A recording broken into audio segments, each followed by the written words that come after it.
Our guest today is Professor Heidi Marx. Dr. Marx is a professor in the Department of Religion at the University of Manitoba. Her main areas of research include late antique philosophy, medicine, and ancient demonology or spiritual taxonomies. Along with Christy Upson-Saya and Jared Secord, Dr. Marx most recently co-edited the source book, Medicine, Health, and Healing in the Ancient World, 500 BC to 600 CE. She has published numerous scholarly articles and is the author of the books Spiritual Taxonomies and Ritual Authority and Sosipatra of Pergamum, both of which inform our discussion this morning. So, Professor Marx, thank you for joining us. Thank you. It's nice to be here. Absolutely. Welcome to the show. I've been looking forward to this conversation for quite a bit. So today we're discussing a figure heavily mythologized in the sole source we have on her life, namely Eunapius's Lives of the Philosophers and Sophists.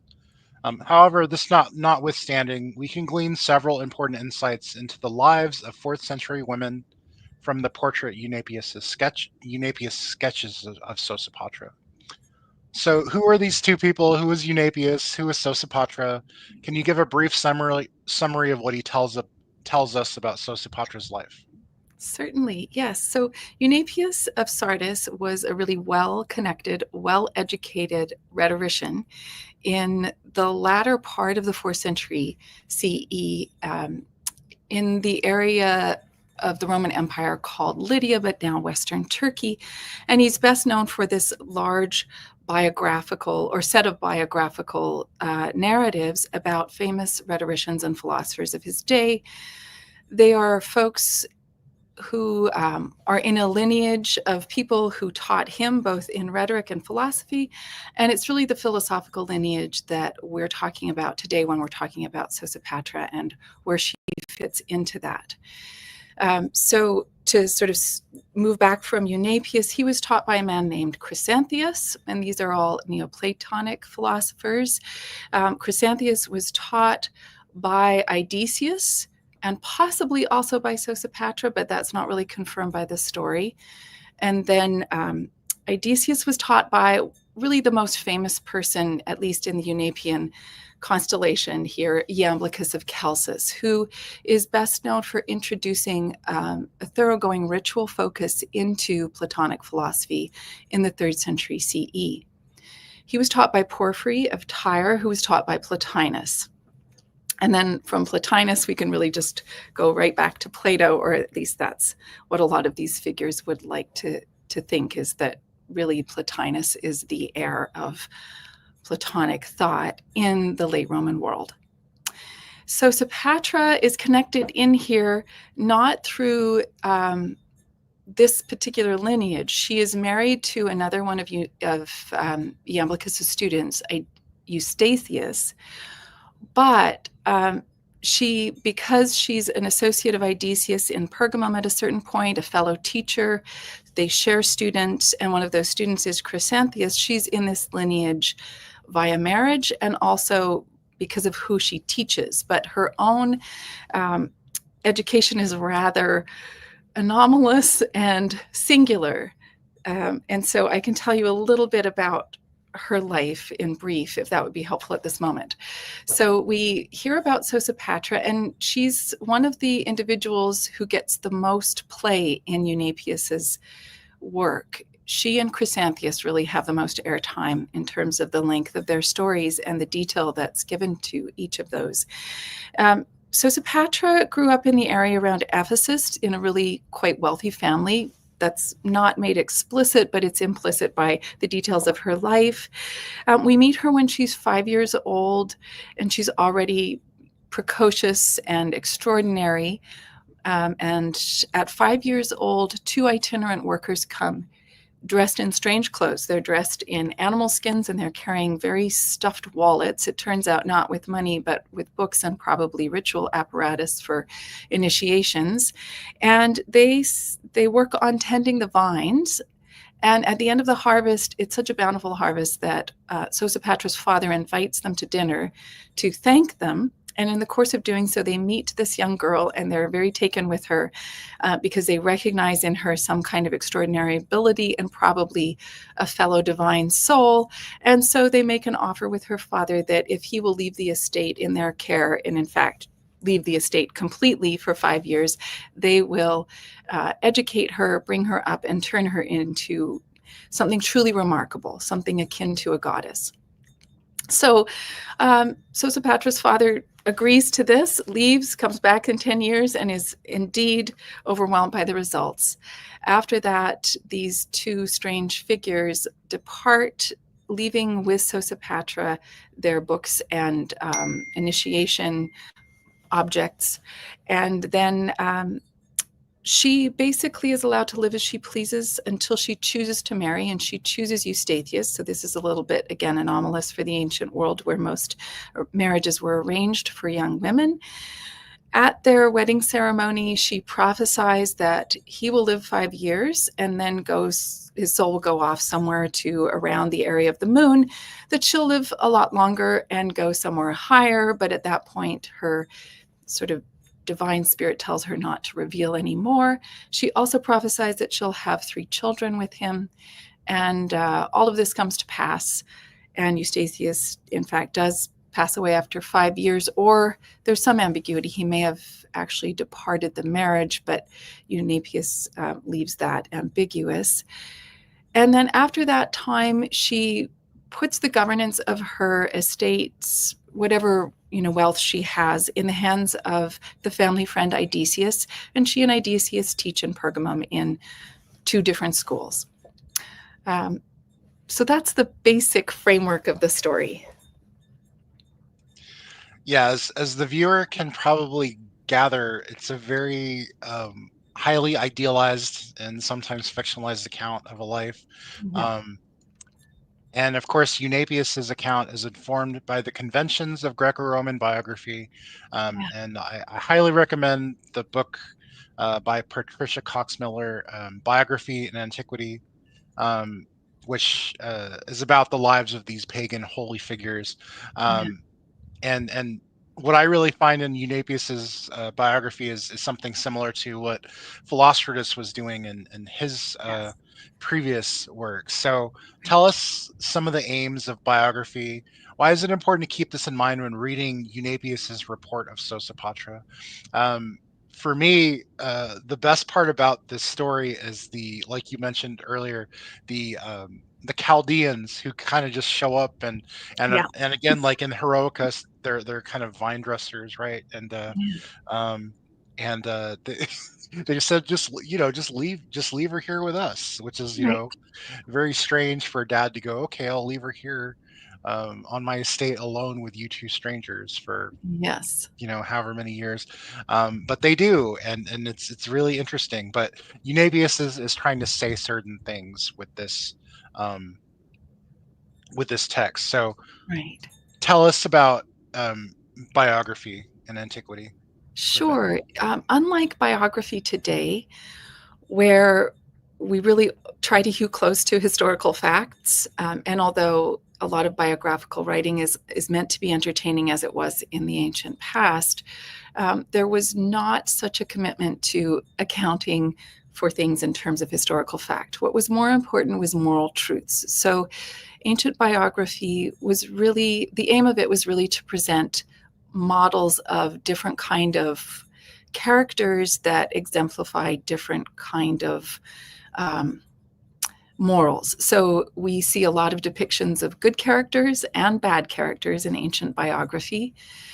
There's a lot of novelistic elements. The other thing we need to remember is that folks lived in a different cosmos where all kinds of things were thought to be possible that weren't today. So there was a real interest in hearing about the ways in which the divine would intervene in human lives. And so it was important to take account of that in especially good people's cases, and also people who got the punishment they deserved, sometimes not by fellow humans, but from the cosmos itself and divine forces in it. The other thing that's peculiar about ancient biography is that, unlike today, where we really enjoy hearing about the development of people's characters over time, character was considered to be quite fixed. And so the dynamism of a text was really would happen in the experiences people had that gave them opportunities to display their character. So in some respects, something like Augustine's Confessions, an autobiographical work, is anomalous in the ancient world because we get to see his character develop over time and change. He becomes a different person over the course of that work. But in most ancient biographical texts, the person is sort of the same from start to finish. It's just that life events present opportunities for their character to be revealed. So, in the book, you follow a trajectory of different aspects of Sosipatra's life based on the available evidence from antiquity, things such as childhood, education, motherhood, and philosophical teachings. So, I'd like to kind of explore these a bit. Yeah. So, let's discuss Sosipatra's life as a child and student. How would it have been similar or different from other elite girls in antiquity? Yes. And why is it probably not that she was taught by two Chaldeans for 10 years on their father's estate? Right. Yes. Um, Ordinarily, elite young girls would have received some kind of education, at the very least in grammar. And grammar is not what we think of today. Grammar wouldn't have just been learning how to read and write properly. It would have involved being exposed to a whole set of texts, poetry and philosophy, that would have really inducted a young person into an educated koine of the day. So a lot of it would have been very exegetical. They would have practiced using, you know, standard models of good writing in order to produce their own texts. And this grammatical training would have really flown nicely into the next level, which is rhetoric. Some young girls would have then continued on, if they showed interest and aptitude, in continuing their education with a rhetorical training. But many of them would have stopped at that point, or if they'd even gone on to that, they might have even stopped earlier.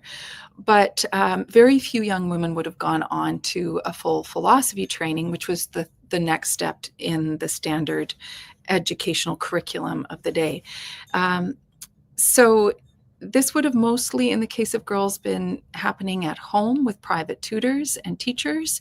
In the case of young boys and young men, they would have gone off to philosophical schools in a lot of cases at a certain point in their education, in large centers, for instance, like Pergamum, but also famous places like Athens and Alexandria, other centers for, in particular, Platonic kinds of education. And parents would have had choices. They could have sent them to a peripatetic or a Cetilian school or a Stoic school or a Platonic school, but many schools in reality would have been a kind of mashup of a lot of different philosophical thought from the ancient world. Sosipatra's education stands out in that it's only 5 years with these two mysterious figures. It seems to be more of an initiation into mysteries that leaves her with the ability, as Eunapius reports, to be able to understand fully and convey fully all of the important thoughts of the poets, orators, and philosophers. So it's quite complete by the time they're done in 5 years.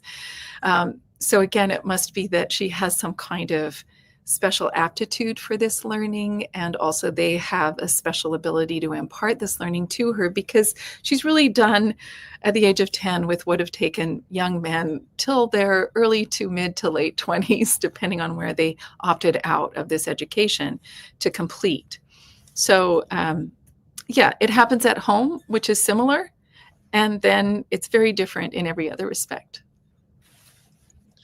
Yeah, she kind of attains what is kind of the equivalent of a graduate degree like by the Yeah, time she's exactly.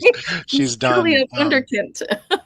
And perhaps we didn't clarify this, and I apologize, Carrie, but one of my viewers wants to know the age that this typically began for young girls Um, in terms of their education.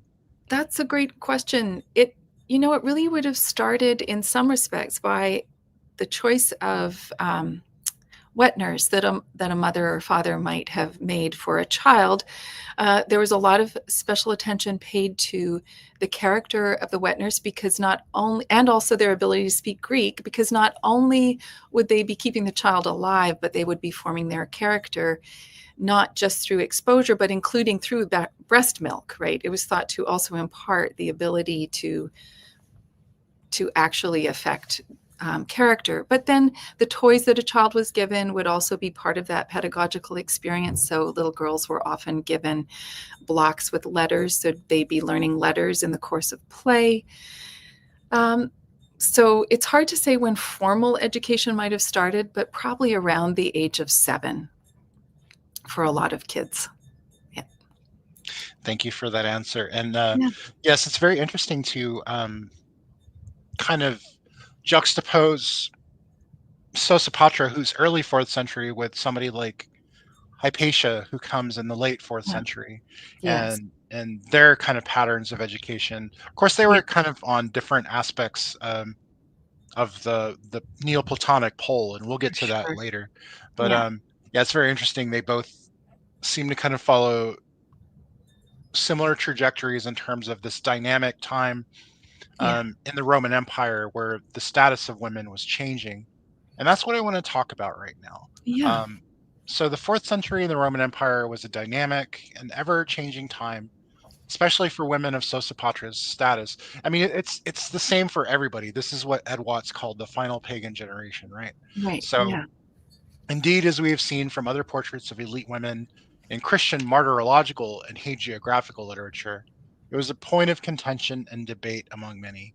So, what would Sosipatra's life have been like as a wife, mother, and widow? Right. Again, she's quite anomalous.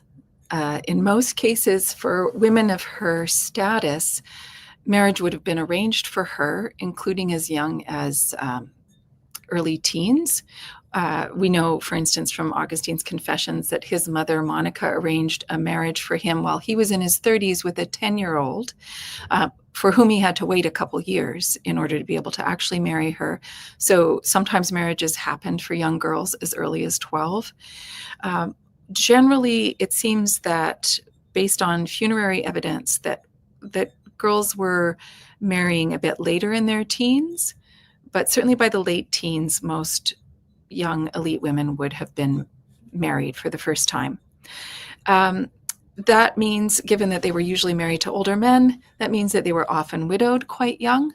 And pre-Constantine, when he changed legislation around this that mandated that women had to remarry if they had certain resources and wealth, they had to put those back into circulation for the in service of the state and the family. In the late Roman period, that legislation changed, which meant that widows had a lot more options, including they could choose not to marry and to manage their wealth themselves, which we see a lot of Christian holy women doing, sometimes putting that wealth in the hands of the church, much to the consternation of their family members. But in the case of Sosipatra, she chooses her husband, Eustathius. That's anomalous. It probably meant, if any of this happened, of course, if any of this happened, it probably meant that she also avoided some of the less savory aspects of marriage in antiquity, namely domestic abuse, psychological, physical, and also the philandering of husbands with, in particular, slaves and the birth of children from those unions. So she may have been able to avoid some of those more difficult aspects of a woman's life, including an elite woman's life in antiquity. But then she had to, as with all women, face the dangers of childbirth and also the tragedy of loss of children. Again, she seems to be, if Eunapius's account is accurate, very fortunate. She bore 3 children in 5 years. Probably because she started quite young doing that and was relatively healthy. But on average, women had to bear 5.87 children, so almost 6 children to just replace the population, which means that there were a lot of miscarriages, a lot of children lost before the age of, in particular, 10. So demographically, life was really hard for women, and a lot of women also died in childbirth. Um, so she would have been protected from some of these realities, but not all of them. And then in widowhood, as I mentioned, she had a lot of ability to really be quite self-determining. In her case, she decides to work with Odysseus to manage her estates. This could also be part of the story that Eunapius emphasizes so that we understand that she is free to engage in philosophical um, activities instead of sullying her hands with, the everyday management of mundane kinds of things, but it also reflects choices that widows might make in order to protect their wealth and have it properly managed. Absolutely. And I think that one of the important aspects of this biography is not so much what we can historically and what actually happened glean from the text, but Eunapius's work really reflects a kind of debate going on at this time. Yeah. And you find a lot of counter ideas to that in the Christian hagiographical literature, where they're kind of rejecting this traditional um, Hellenistic way of doing things in terms of Mhm. being a proper, you know, member of society, where a lot of the Christian literature is kind of rejecting that. And I think what Eunapius seems to be doing in his text, besides establishing that philosophical lineage that you talked about, is he's, like you said in the book, he's trying to establish Sosipatra as almost like a counter point to kind of ascetic um, these ascetic kind of portraits that are being painted in the Christian literature. So, anything else, if anything else, it kind of reflects a dynamic conversation going on that's For happening. sure. Yes, I think that this is the main function that Sosipatra, well, one of two main functions that Sosipatra plays in the text. First, she's presented as a non Christian holy woman who is really upholding pro cultural norms of Roman, Greco Roman womanhood. So she marries, she has children, she, even in her education, participates in the normal Greek curriculum, which a lot of accounts of Christian educated, or not Christian educated women, but Christian holy women who also seem to be theologically inclined, somebody like Macrina, her biographers emphasize emphatically that she never studied philosophy, but only scripture. Um, and then, in terms of the way that she chooses to live her life as a wife and mother and also bear children, what is significantly absent from that is also any kind of ascetic regimen. So there's no mention that she engages in any kind of self-mortification or restriction of the good things in life. Whereas we see in Christian depictions of holy women that are contemporary and even a little earlier than this, that the way that you become a holy woman is through renunciation of all of those things. So you don't get married, or if you're married at a certain point, you decide with your husband to become chaste, or you don't remarry and live a life of asceticism. And some of this asceticism is so extreme that it leads these women to sickness and even death. So there's a lot going on in Christianity around gender norms that's really troubling to traditional Greco-Roman polytheists, and so I think Eunapius is critiquing that quite explicitly with the figure of Sosipatra in this book. And Eunapius's portrait of Sosipatra reflects a really dynamic intellectual milieu that's happening Yeah, in the third century and into the fourth century. yeah, It was especially the third century, and you explore this in your book, Spiritual Taxonomies and Ritual Authority.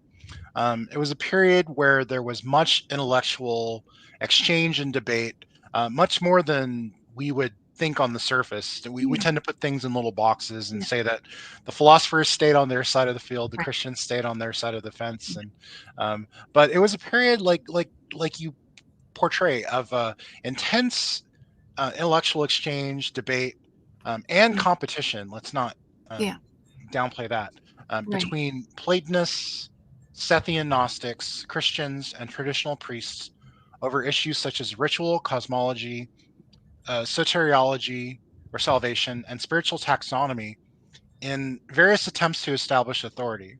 So, could you paint a portrait of this third and fourth century milieu, especially where it relates to Neoplatonic philosophy and theurgy?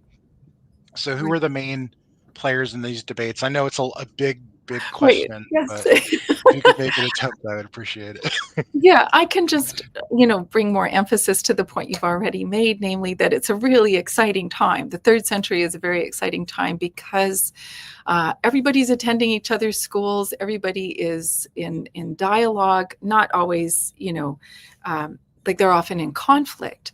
But some of the most interesting conflicts are between people who you would assume to be aligned. So, just to give some little examples, we think, or I believe, that both Plotinus and Origen were students of the elusive Ammonius Saccas.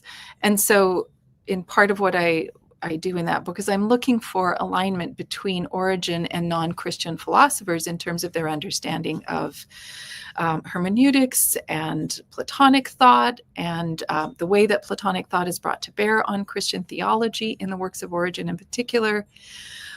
I also think that there's an interesting relationship between Origen and Porphyry, and the ways that Porphyry is both adopting some of the things that Origen does and then pushing back against them. So I believe that Porphyry's interest in oracles and myth and his hermeneutic analysis of those, especially Homeric myth and Apollonian oracle, is something he's learned from Origen's allegorical interpretations of Hebrew scriptures. And then the most interesting debate is between Porphyry and Iamblichus about whether or not blood sacrifice is an integral part of the philosophical life. Porphyry thinks that it's polluting, and Iamblichus says, no, this is a God-given ritual. And all of the rituals that are, part of traditional cult, whether that's Egyptian or Greek or Chaldean and Babylonian, all of these are ways that we can actually improve the soul and get on our way toward, connection with the divine and the divinization of the soul itself.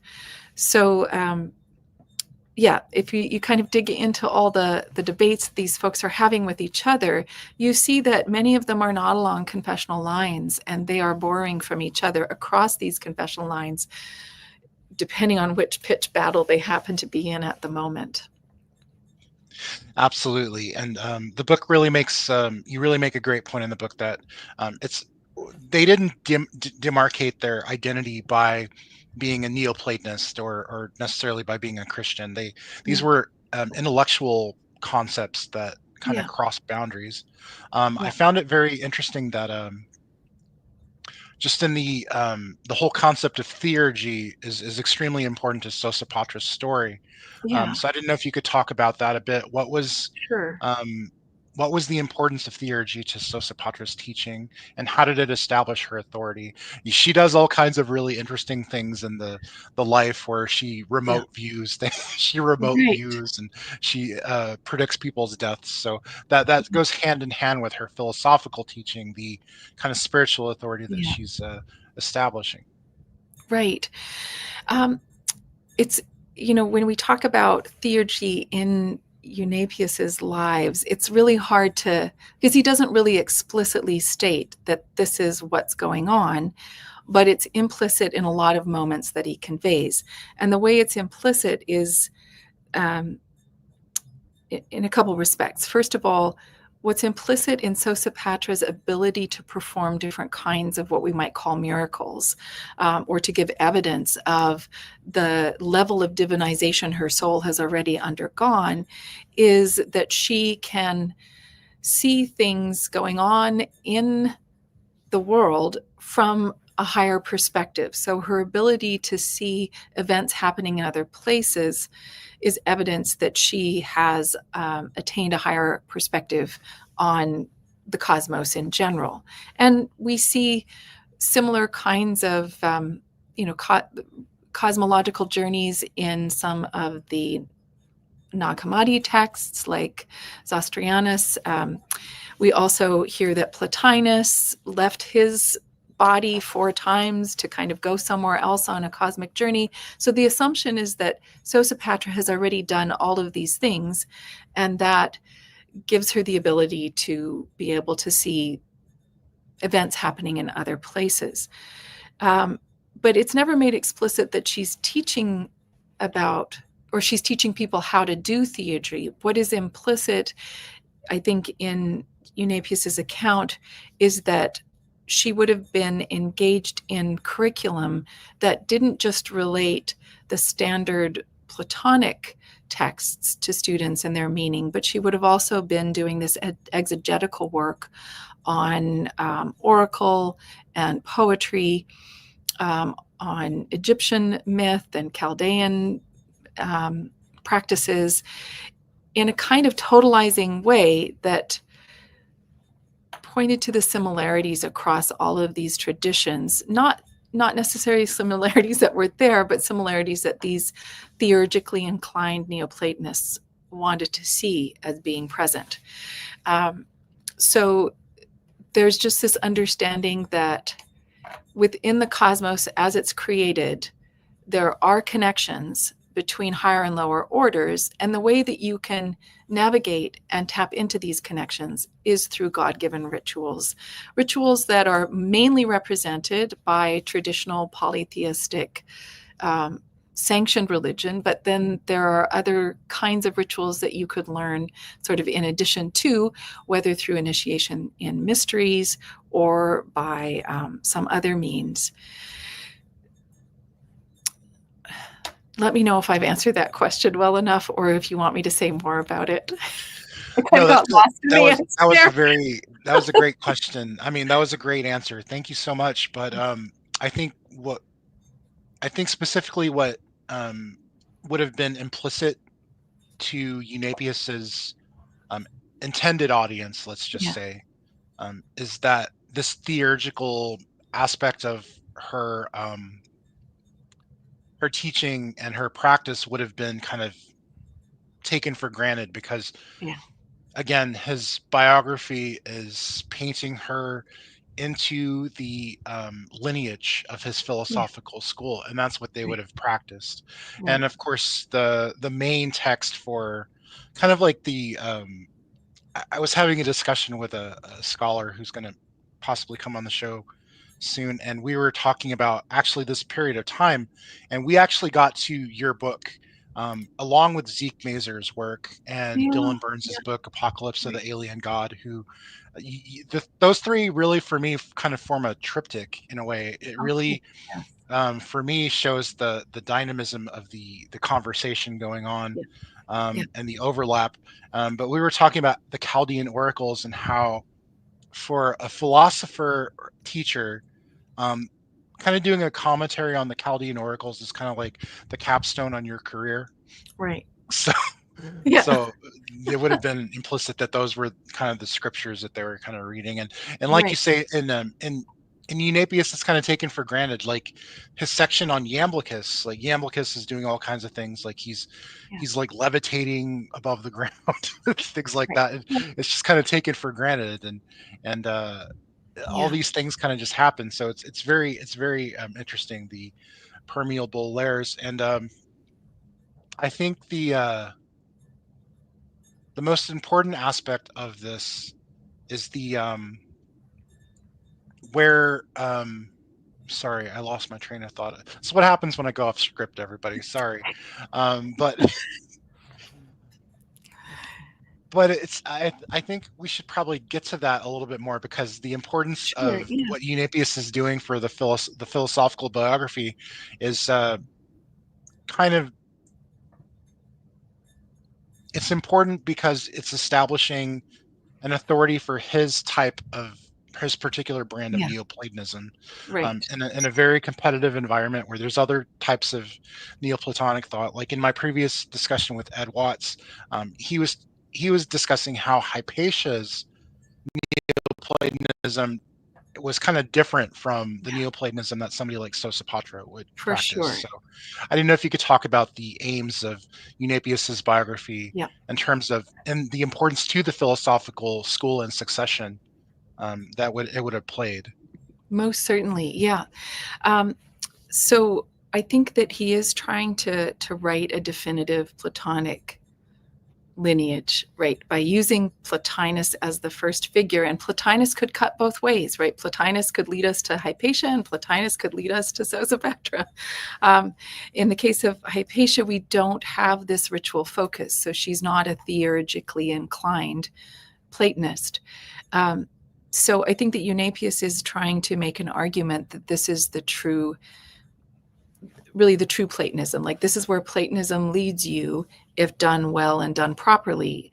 Namely, it's expansive. It kind of takes in Hebrew wisdom, Egyptian wisdom, Chaldean wisdom, and any other kind of, wisdom making claims to universal truths that you're going to encounter along the way. Just because of, this is the human endeavor to understand the cosmos in different geological and cultural contexts, but you're always going to come to the same conclusions. But Plato kind of got it right in the first place, and everybody else is just adding in their different pieces. It's similar to kind of what Augustine tries to do for Christian theology, namely saying all of these previous forms of wisdom were attempting to get at the truth, and they got at little bits of it, but Christianity got at the whole picture. But in terms of the particular kind of theurgy that Eunapius is arguing for, he's also, this is the second kind of argument he's making in this book, in my opinion. The first is to present Sosipatra as a model counter to Christian forms of holiness, especially female holiness. But he's also implying that there are better and worse ways of being a theurgically inclined philosopher.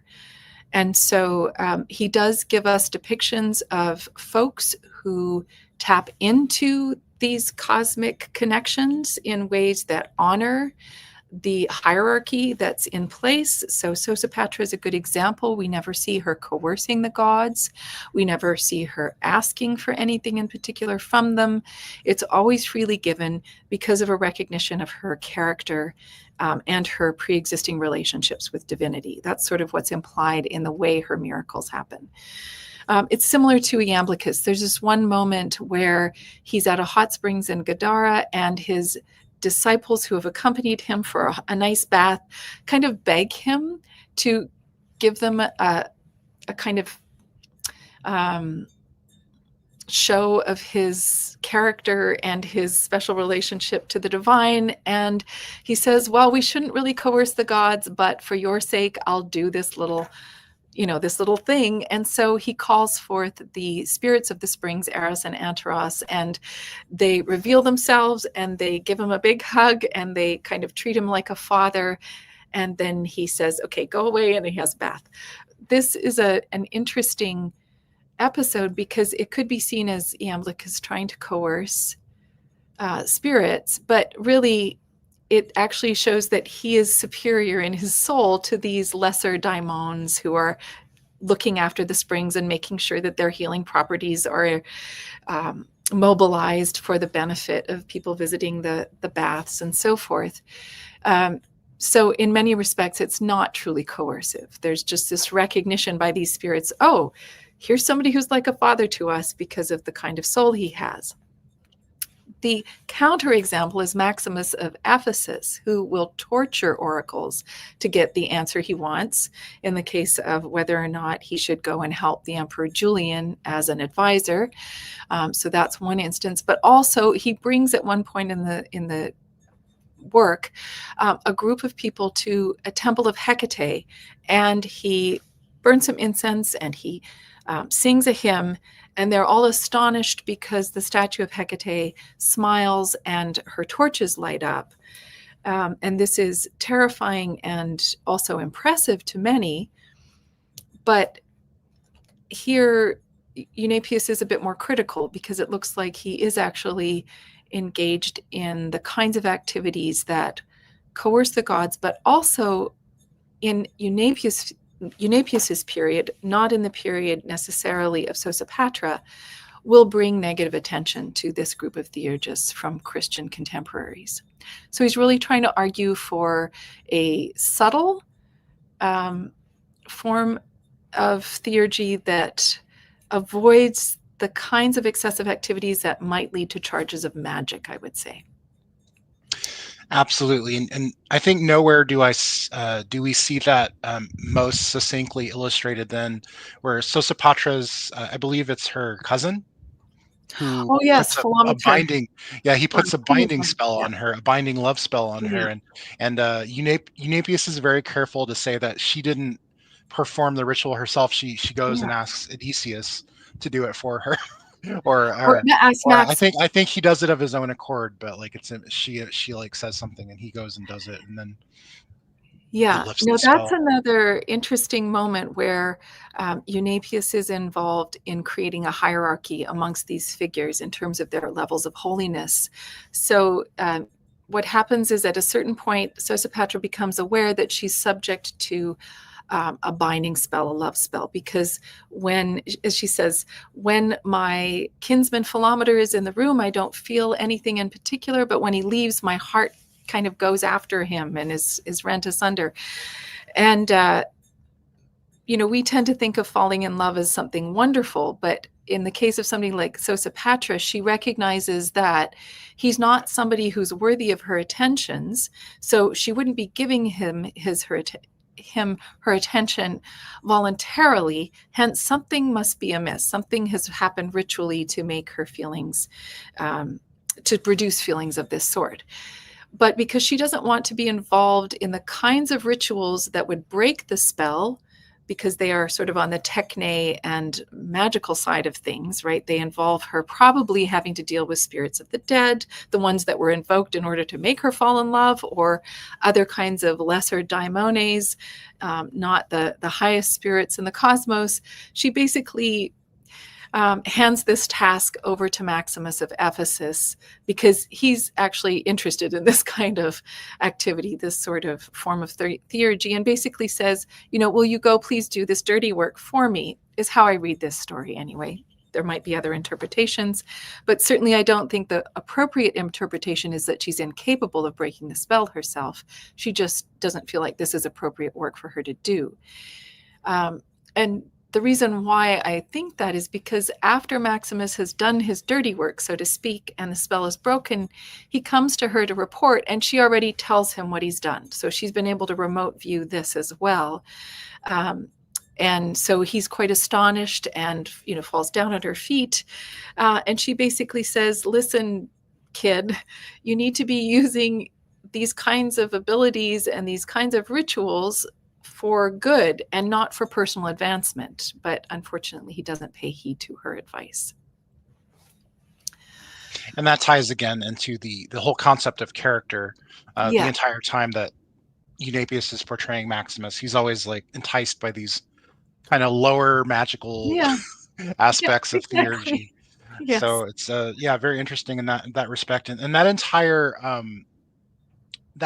episode also for me is very interesting in that it displays the kind of intersection and maybe false dichotomies that we have in terms of our own divisions of these concepts of Yeah. theurgy and then low magic, things like Right. that. There's kind Yeah. of an Yeah. aversion to supposed low magic, things like that, Right. the spells, and it really shows that theurgy. And there's a great article by Sarah Iles Johnston in this Yeah. text that David Frankfurter edited called I think it's like a guide to the study of ancient magic, and she Yeah. has an article on theurgy and how theurgy took these traditional kinds of religious and, for lack of a better term, magical aspects and Mhm. interpreted them in an intellectual sense Yeah. for more elite thinkers. So it's very interesting that Maximus goes and does this. Right. Yeah. What would be considered maybe almost like a spell, to Right. break this. Yeah. So it's very interesting. But I don't think there's going to be really stark.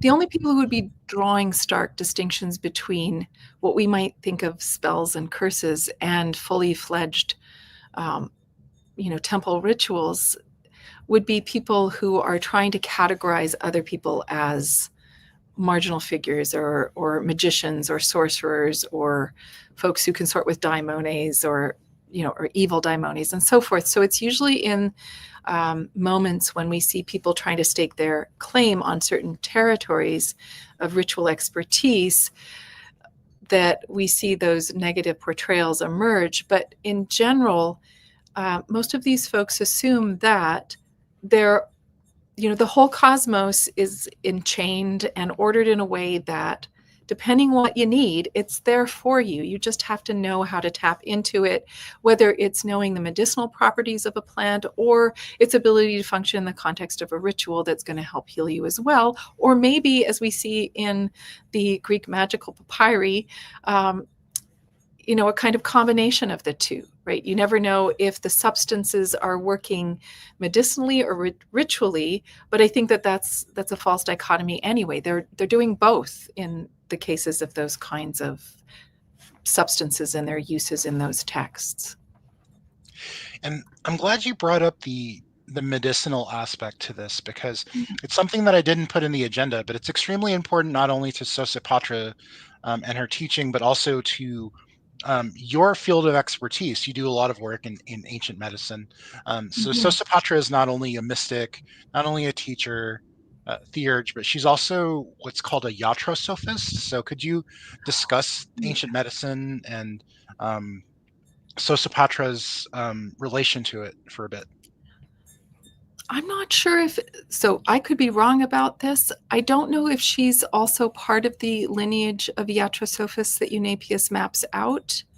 But certainly Eunapius is very interested in what we would call theoretical medicine, and Oribasius, who is Emperor Julian's physician, recognizes this by devoting one of his works to Eunapius. And so we shouldn't be surprised that somebody who's interested in theurgically inflected Platonism would also be interested in medicine, because he's elite educated, so it would be a natural next step for somebody who's voraciously curious and voraciously motivated to learn, but also learning about the healing properties of different kinds of things in the world, including really weird things like stones and also what we would call waste products from animals and humans and so forth.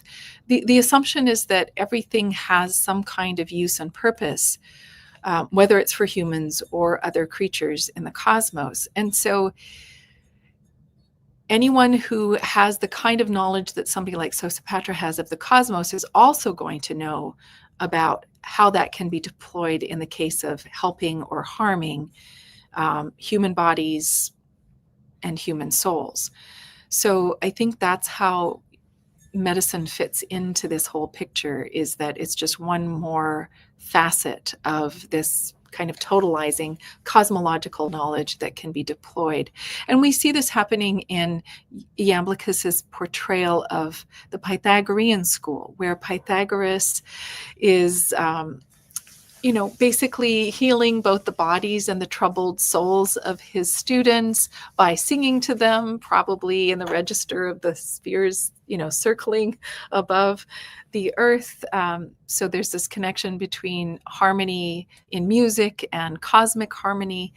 So he's able to heal both body and soul through music, but also he knows all about what foods to eat and what materials to use in your daily life in order to keep mind and body in good shape. Yeah, very interesting. It's all intertwined. The Yeah. intersection between magic and or so-called magic philosophy and medicine, fascinating. What I wanted to end on is actually the structure of Sosipatra's school. She teaches in a Yeah. home, Yeah. and so what were the characteristics of, or what would have been, from what we can gather, the characteristics of her teaching curriculum? Right. Um, what sort of things did she teach, especially when we take into account the structure and curriculum of other educational Yeah. schools? And Right. Ed Watts has done a lot of great work on that, of course. Yes. But I was wondering what your thoughts were. Right. We cannot know because we have one line that tells us what she was teaching at a moment when she miraculously saw something else happening somewhere. So it was kind of a dropped line.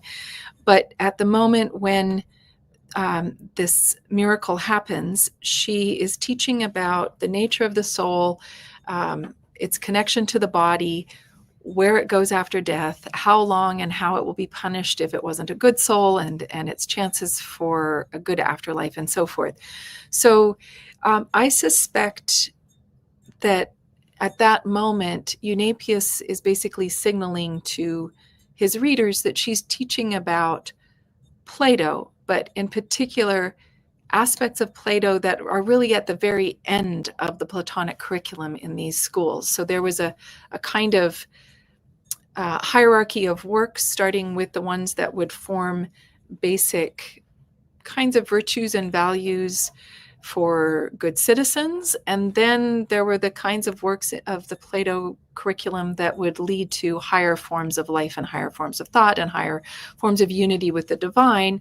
And these were certain parts of the Republic. So I think she might have been talking about the myth of at that moment. Also, the Timaeus was a really important text for these folks. But I think also implied in what Eunapius tells us is that she's also teaching about the allegorical aspects of oracles, Homeric myths, Eleusinian mysteries, Egyptian rites, Chaldean astrology. Like, she could be teaching about all of this. And perhaps because he doesn't tell us what she's teaching, this is just what he's implying, is that she's just got a handle on all of it, and she's conveying that knowledge to her students. The distinction that he draws between Eidesius is teaching them basically, standard Platonic subjects, and then she teaches them in a more divinely inspired manner, kind of signals that difference too. Yeah, absolutely. And that was something I didn't add in the original question, but it's very important here, because we know that with these philosophical schools, pretty much anybody could attend these lectures, but there were also kind of like an inner circle of students Yeah. that these Yeah. philosopher teachers would have. So in terms of, and you kind of alluded to it just now with, Odysseus is teaching them the basics, but then they go to Sosipatra's, house to learn kind of the spiritual aspects. Yeah. So what would have been the requirement, and what type of student would have usually attended these lectures that Sosipatra was doing? Are they kind of like the inner circle of these philosophical teachers, Right. or are they more general attendees? Yeah, because we can't really know anything because it's such a thoroughly fictionalized account. I think Eunapius is trying to imply that in the way that he distinguishes between Eidesius' teaching and Sosipatra's. He might just be saying that Eidesius is, he was a good, solid Platonic teacher, but Sosipatra really got it. Or he's saying because they shared students that they took responsibility for different student populations. Namely, Eidesius did this larger kind of outreach program to a larger number of students, and then they filtered the inner circle over to Sosipatra for the higher teachings. So I think the text could be read either way. I sort of suggest the latter might be possible in terms of what Eunapius is trying to convey to us, but that's just a lot of speculation, which is really a lot of what's going on in this biography. It's a lot of speculation. A lot of speculation, a lot of idealization. Yeah. So Heidi, I know we gotta be leaving soon, but I want you to use this time to emphasize anything you feel we missed. This is a very interesting and nuanced topic, so I'm sure there were things that I left out. If you want to emphasize anything, feel free to use this time. Thank you. I think I'd like to just emphasize how well a few things. We've covered a lot of temporal ground from the third to fourth century. And I do think that it's important to take note that things are really changing at the time when Eunapius is writing.